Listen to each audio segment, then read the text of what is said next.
हाँ, सभी मित्रों को नमस्कार। मित्रों, आज मैं वर्ण विचार के अंतर्गत एक बड़े ही महत्वपूर्ण टॉपिक को लेकर के आपके समक्ष उपस्थित हुआ हूँ।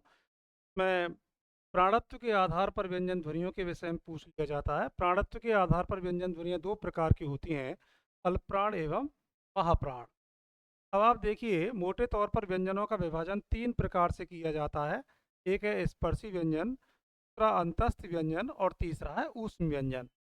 स्पर्शी व्यंजनों की संख्या 25 है, जिन्हें वर्गीय व्यंजन भी कहते हैं। और इन 25 व्यंजन वर्णों को 5 व्यंजन वर्गों में विभाजित किया गया है: कवर्ग, चवर्ग, टवर्ग, तवर्ग और पवर्ग। कवर्ग के अंतर्गत ये 5 ध्वनियाँ आती हैं: क, ख, ग, घ और ग। चवर्ग में च, छ, ज, झ और य। टवर्ग में ट, ठ, ड, ढ और अड़ा। तवर्ग में ता, था, दा, धा, ना। और पवर्ग में पा, फा, बा, भा और मा। अंतस्थ व्यंजनों की संख्या 4 है: या, रा, ला और वा। और ऊष्म व्यंजनों की संख्या भी 4 है: सा, सा, सा और हा। अब इनमें यूँ पूछ लिया जाता है कि कौन सी ध्वनि अल्पप्राण है और कौन सी ध्वनि महाप्राण है। तो आइए मित्रों, मैं आपको बताता हूँ। अल्पप्राण और महाप्राण में जो ये प्राण शब्द जुड़ा हुआ है, इसका मतलब होता है प्राणवायु, जो उच्चारण करते समय बाहर निकलती है। और प्राणवायु का तात्पर्य है हवा। यानी जिन ध्वनियों के उच्चारण में प्राणवायु बाहर निकलती है, अधिक मात्रा में बाहर निकले तो वो महाप्राण ध्वनि होती है, और कम मात्रा में यदि बाहर निकले तो वो अल्पप्राण ध्वनि होती है। लेकिन इससे आप पता नहीं लगा पाओगे कौन सी ध्वनि अल्पप्राण की है और कौन सी ध्वनि महाप्राण की है। तो इसे समझने के लिए हम यहाँ एच फैक्टर का प्रयोग करके देख लेते हैं। हवा, हवा को यदि हम अंग्रेजी में लिखेंगे तो प्रथम जो अक्षर होगा वो एच होगा। अब आप एक तो यहाँ एच फैक्टर को ध्यान रखें। दूसरी बात, जो कवर की ध्वनियाँ हैं, कवर की ध्वनियों को पहले आप हिंदी में लिख लीजिए: का, खा, गा, घा और गा। फिर इसको आप अंग्रेजी में लिख करके देखो।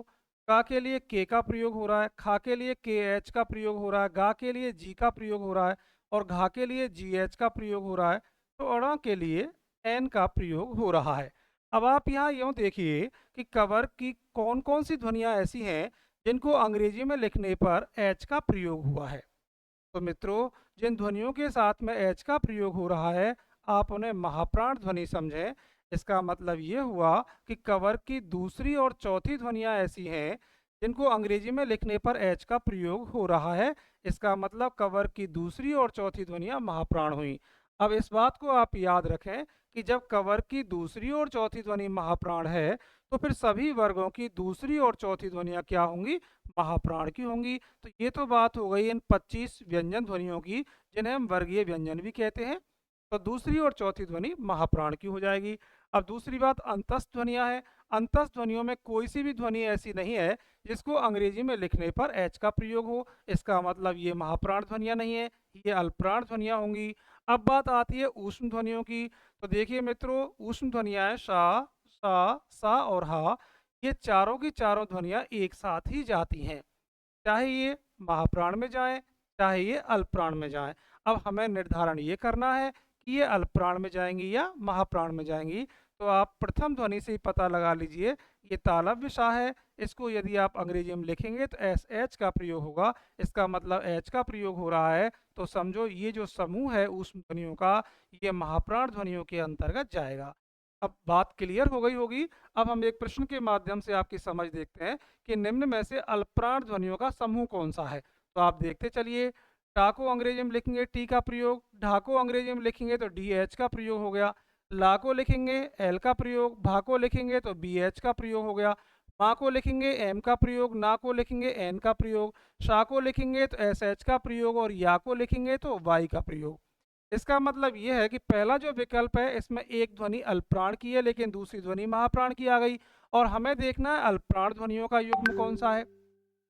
दूसरे विकल्प में एक ध्वनि अल्पप्राण की है लेकिन दूसरी ध्वनि महाप्राण की आ गई। तीसरे वाले विकल्प में पहली ध्वनि भी अल्पप्राण की है और दूसरी ध्वनि भी अल्पप्राण की है, क्योंकि एच का प्रयोग ही नहीं हो रहा है इन ध्वनियों को अंग्रेजी में लिखने पर। चौथे विकल्प में एक ध्वनि ऐसी है जो महाप्राण की है और एक ध्वनि ऐसी अल्पप्राण की है। हमें देखना है अल्पप्राण ध्वनियाँ कौन सी हैं। तो तीसरा जो विकल्प है बिल्कुल सही है, क्योंकि अंग्रेजी में लिखने पर इनके साथ में एच का प्रयोग नहीं हुआ है। धन्यवाद दोस्तों। मुझे लग रहा है कि निश्चित रूप से अल्पप्राण और महाप्राण ध्वनियों का जो आपके मन में भ्रम रहता है कि कौन सी ध्वनि अल्पप्राण की है, कौन सी ध्वनि महाप्राण की है, इस एच फैक्टर से वो क्लियर हो जाएगा।